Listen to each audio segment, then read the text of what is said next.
आज ही Doubtnut app download करें। Doubtnut पर होगा अब आपके सभी मैथ्स, केमिस्ट्री, फिजिक्स और बायोलॉजी डाउट्स का सफाया।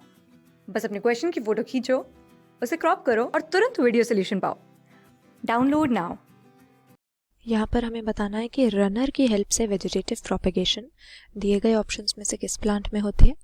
अब रनर हम कह सकते हैं कि एक तरह की स्टेम मॉडिफिकेशन है जो कि वेजिटेटिव प्रोपेगेशन के लिए होती है।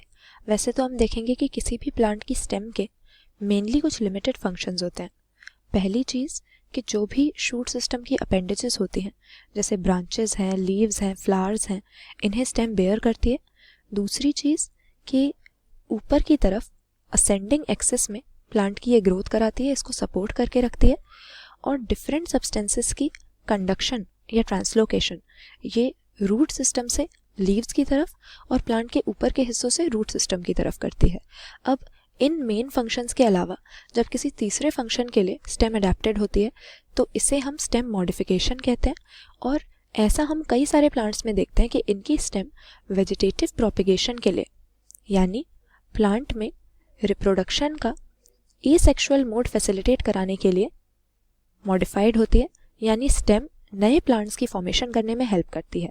इसमें रनर अंडरग्राउंड स्टेम का एक हमारे पास एग्जाम्पल होता है, जो कि हम कुछ प्लांट्स में देखते हैं कि जैसे यहाँ पर ये मेन प्लांट ग्रो कर रहा है, लेकिन इसकी स्टेम का कुछ हिस्सा ज़मीन के नीचे सबटेरेनियन होकर इस तरह से रनर के फॉर्म में लिटरली ग्रो करता है।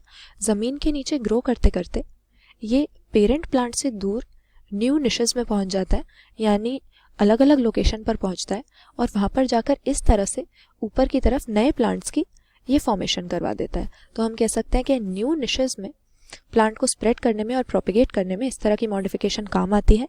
और ये हमें ऑप्शन सी ऑक्जेलिस जैसे प्लांट्स में मिलती है, क्योंकि बाकी अगर ऑप्शंस देखें, इकॉर्निया जो हमारे पास है, वाटर हाइसिंथ इसको कॉमनली बोलते हैं, और ये एक तरह का एक्वेटिक प्लांट है और ये हमारी अंडरग्राउंड स्टेम है। तो एक्वेटिक प्लांट में कैसे हो सकती है, मिट्टी के नीचे ये ग्रो करती है। तो इकॉर्निया जैसे एक्वेटिक प्लांट्स में ऑफसेट नाम की हमें स्टेम मॉडिफिकेशन मिलेगी, जिसमें छोटे छोटे इंटरनोड्स वाली लिटरल ब्रांच मेन प्लांट से निकल कर आ जाती है और हर नोड में से नया प्लांट बन जाता है, रूट्स और लीव्स निकल के आ जाती हैं।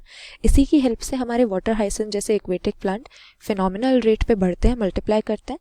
वहीं स्ट्रॉबेरी में भी ऐसा ही हमें मॉडिफिकेशन देखने को मिलता है स्टेम का वेजिटेटिव प्रोपेगेशन के लिए, लेकिन इसको स्टोलन हम बोलते हैं, क्योंकि यहाँ पर ज़मीन के नीचे नहीं स्टेम इस तरह से ग्रो करती, बल्कि सॉइल के ऊपर या ग्राउंड के ऊपर एरियली ग्रो करती है और फिर नीचे झुककर जब ग्राउंड को टच करती है तो ये नए प्लांट बनाती है। तो हमारे सभी ऑप्शंस में स्टेम वेजिटेटिव प्रोपेगेशन के लिए मॉडिफिकेशन तो शो करती है, लेकिन रनर हम सिर्फ ऑक्जेलिस की स्टेम को कह सकते हैं। क्लास 6 से 12 से लेके नीट, IIT, JEE मेंस और एडवांस के लेवल तक 10 मिलियन से ज्यादा स्टूडेंट्स का भरोसा। आज ही डाउनलोड करें डाउटनेट ऐप या व्हाट्सएप कीजिए अपने डाउट्स 8400 400 400 पर।